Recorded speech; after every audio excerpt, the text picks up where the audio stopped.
अस्सलाम वालेकुम। Ninth class कैसे हैं बेटा आप लोग। उम्मीद है आप लोग खैरियत से होंगे। अल्लाह पाक से दुआ है कि अल्लाह पाक हम सब मुसलमानों को अपनी हिफ्ज़-ओ-अमान में रखें। जी बेटा, आज आप लोगों का लेक्चर टॉपिक है गज़ल। नाइन्थ क्लास आप लोगों के सिलेबस का बहुत अहम हिस्सा है गज़ल, और ये पहली गज़ल है मीर तकी मीर की। अब जैसा कि आप लोगों को मालूम है कि शायर की तारीफ में से कोई क्वेश्चन आप लोगों के पेपर में शामिल नहीं होगा, तो गज़ल को मैं स्टार्ट करती हूँ। गज़ल के पहले तो मैं आपको मायने बता दूँ कि गज़ल के मायने क्या हैं। गज़ल के मायने हैं इश्क व मोहब्बत की बातें करना, औरतों से मुतालिक बातें करना या औरतों की बातें करना। और इसका दूसरा एक मायने ये भी लिया जाता है कि जब हिरन जो है शिकारी से अपनी जान बचाने के लिए भागता है तो उसकी जो दर्दनाक एक चीख निकलती है उसको भी गज़ल का नाम दिया गया है। जी, गज़ल का हर शेर जो है दूसरे शेर से मुख्तलिफ होता है। हर शेर अपने अंदर मुकम्मल एक कहानी लिए हुए होता है, एक मौजू लिए हुए होता है। ये नज़म की तरह से पहले शेर से लेकर आखिरी शेर तक एक ही मौजू के मुतालिक नहीं घूमता। ठीक है, हर शेर का अपना मतलब, अपना मायने, अपना मफ़हूम और अपनी कहानी होती है। अब मैं गज़ल की रीडिंग करती हूँ, इसका करने का तरीका बताती हूँ। जी, पहला शेर देखें। हस्ती अपने हुबाब की सी है, ये नुमाइश शराब की सी है। पहला शेर है, इसमें हस्ती के पहले मायने देखें। ज़िंदगी, हुबाब पानी का बुलबुला, शराब धोखा। अब इस शेर में शायर ने जो बताने की कोशिश की है, इंसानी ज़िंदगी के मुतालिक बताने की कोशिश की है कि इंसानी ज़िंदगी जो है पानी के एक बुलबुले की मानद है। कोई पता नहीं कि इंसान की ज़िंदगी कब ख़त्म हो जाए। ये दुनिया, ये ज़िंदगी जो है, दुनिया की ज़िंदगी जो है एक धोखा है, नुमाइश है, जिसके पीछे तमाम इंसान भाग रहे हैं। हालांकि हमारी आखिरी ज़िंदगी जो है वो असली ज़िंदगी जो है वो अगली ज़िंदगी है, जो हमें मौत के बाद पेश आने वाली है। तो इस धोखे से हमें बचना चाहिए। और इसमें आप एक शेर मेंशन कर सकते हैं, क्या भरोसा ज़िंदगानी का, आदमी बुलबुला है पानी का। अब शेर नंबर 2 देखें। नाजुकी उसके लब की क्या कहिए, पंखड़ी एक गुलाब की सी है। शेर नंबर 2 है। इस शेर में शायर जो है अपने महबूब के अज़ाए जिस्मानी में से उनके लबों की तारीफ़ करते हुए कहते हैं कि मेरे महबूब के जो होंठ हैं बहुत ही खूबसूरत हैं, नज़ाकत लिए हुए हैं, उनमें नाजुकी है। बिल्कुल ऐसे लगता है मेरे महबूब के होंठ जो इतने नाजुक, इतने खूबसूरत हैं जैसे गुलाब की एक पत्ती। तो अब इसमें शायर ने अपने महबूब के होंठों को गुलाब की पत्ती से तशबीह दी है। आप इसमें ये वाला शेर मेंशन कर सकते हैं। तेरे इन गुलाबी होंठों की कसम, तेरे इन गुलाबी होंठों की कसम, हम तुझे दिलो जान से प्यार करते हैं।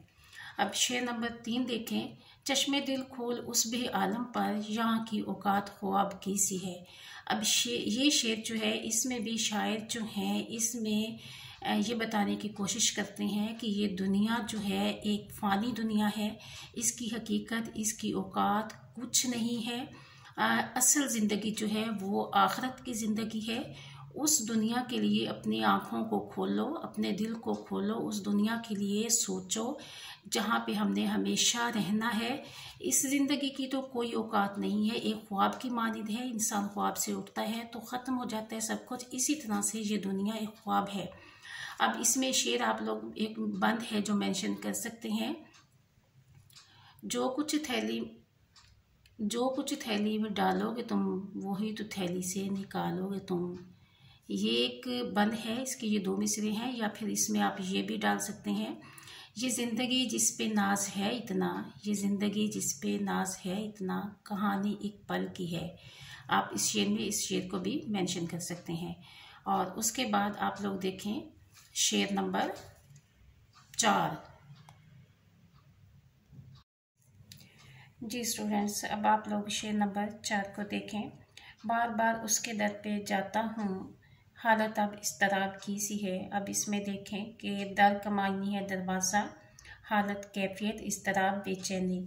अब इस शेर में जो शायर हैं अपने महबूब से मुखातिब होते हुए कहते हैं कि मैं बार बार अपने महबूब के दरवाज़े पर जाता हूँ, मैं उससे बात करना चाहता हूँ, उससे मिलना चाहता हूँ, लेकिन जो मेरा महबूब है वो मुझसे मिलना नहीं चाहता।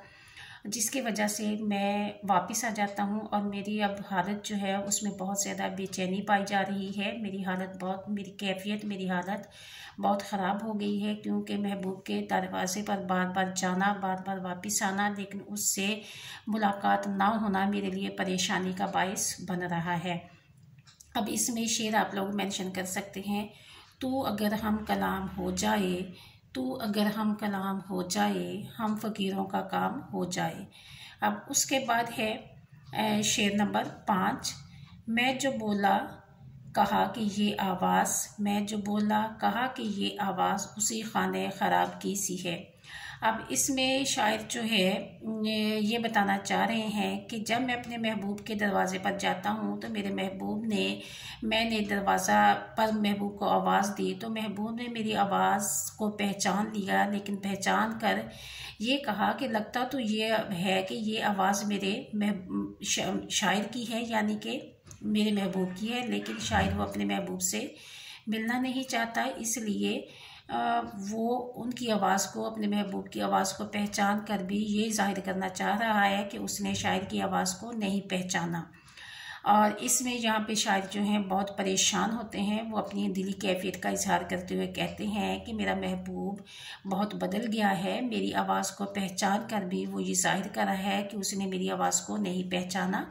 अब इसमें आप एक शेर मेंशन कर सकते हैं, बहुत ही ज़बरदस्त आला शेर है। एक मुद्दत के बाद मिला तो मेरा नाम तक पूछ लिया, एक मुद्दत के बाद मिला तो मेरा नाम तक पूछ लिया, जिसने बिछड़ते वक्त कहा था कि तुम याद बहुत आओगे। जी शेर नंबर 6 को देखें। आतिशे गम में दिल भुना शायद, देर से बू कबाब की सी है। अब इस शेर में मुश्किल अल्फाज जो हैं वो देखें। आतिश गम की, गम की आग, भुना जला या जला, और बू खुशबू, कबाब, कबाब जो खाने वाला होता है। अब इस शेर में शायर ने अपने दिल को कबाब से तशबीह दी है। कहते हैं कि मेरे दिल की जो गम में मेरा गम है उसकी आग इतनी शिद्दत इख्तियार कर चुकी है और मेरा दिल जो है वो उस गम की शिद्दत से भुन गया है, जल गया है, और इस तरह से बू आ रही है जैसे कबाब के जलने की नापसंदीदा सी बू आती है। बिल्कुल मेरे दिल के जलने की जो बू है वो बिल्कुल कबाब की जलने की बू से मिलती जुलती है। मेरा दिल इस कदर जल गया है गम की शिद्दत से, गम की शिद्दत इस कदर ज़्यादा है कि मेरा दिल बहुत तकलीफ़ में है, और वो इस तरह से हो चुका है जैसे इंसान कबाब तवे पर रखे, चूल्हे पर रख दे तो उसको उतारना भूल जाए और उससे वो एक नागवार सी बू फैल जाती है। इसी तरह से मेरा दिल जो है जल कर वो कैफियत इख्तियार कर चुका है। तो शायर यहाँ पर अपने गमों के बारे में बताते हुए कहते हैं बहुत परेशान हैं, और क्योंकि उनका जो महबूब है वो उनसे बेवफाई कर रहा है, उनसे बात नहीं कर रहा, जिसकी वजह से शायर का गम जो है बहुत ज़्यादा बढ़ गया है। अब शेर नंबर 7 देखें। मीर उन नीम बाज आँखों में, सारी मस्ती शराब की सी है। मीर तकी मीर का ये शेर बहुत ही अच्छा है। यहाँ पे वो कहते हैं कि इस शेर में जो शायर अपने महबूब की आँखों की तारीफ़ करते हुए कहते हैं कि मेरे महबूब की अध खुली आँखें, ठीक है, नीमबाज आँखों का मतलब होता है अध खुली आँखें। जिस तरह से इंसान ने शराब पी हो तो वो उसकी आँखों जो में एक ख़ास किस्म की मस्ती आ जाती है। तो यहाँ शायर ने अपने महबूब की आँखों को उन आँखों से तशबीह दी है कि मेरे महबूब की अध खुली यानी कि मस्ती भरी आँखें ऐसे लगती है जैसे उसने शराब पी हुई हो। और यहाँ पर अपने महबूब की आँखों की तारीफ़ बहुत ही अच्छे अंदाज से करते हुए नज़र आते हैं, क्योंकि मीर की ज़्यादा शायरी में अपने महबूब के हुस्न जमाल की तारीफ़ ही पाई जाती है। और इसमें आप लोग ये वाला शेर मेंशन कर सकते हैं। निगाहे यार जिसे आशनाए राज करे, निगाहे यार जिसे आशनाए राज करे, वो अपनी खूबी किस्मत पे क्यों ना नाज करे। जी स्टूडेंट्स, ये आप लोगों की बेटा गज़ल नंबर 1 थी। मीर तकी मीर की गज़ल है। इसकी तशरीह मैंने आपको मुख्तसरन अल्फाज में बताई है। जब आपको इनके अल्फाज मायने याद हों, मफ़हूम का अंदाज़ा हो जाए, पता चल जाए, तो फिर तशरीह करना आसान हो जाती है। ठीक है, कोशिश करें कि तशरीह में आप लोगों के 2 अशार मेंशन हो, एक पहले पैराग्राफ में सेंटर में और एक लास्ट में आप लोगों का शेर मेंशन होना चाहिए। अच्छी तशरीह का जो अंदाज़ा लगाया जाता है वो यही होता है कि तशरीह में 2 शेर जो हैं वो आपके मेंशन होने चाहिए। शेर में जितने तशरीह में जितने अच्छी आप तशरीह लिखेंगे, कोटेशन डालें, कोई हदीस डाल दें, अशार डाल दें, तो इंशाल्लाह आप लोगों को 10 में से 9 नंबर मिल जाएंगे। ओके क्लास, थैंक यू, अल्लाह हाफिज़।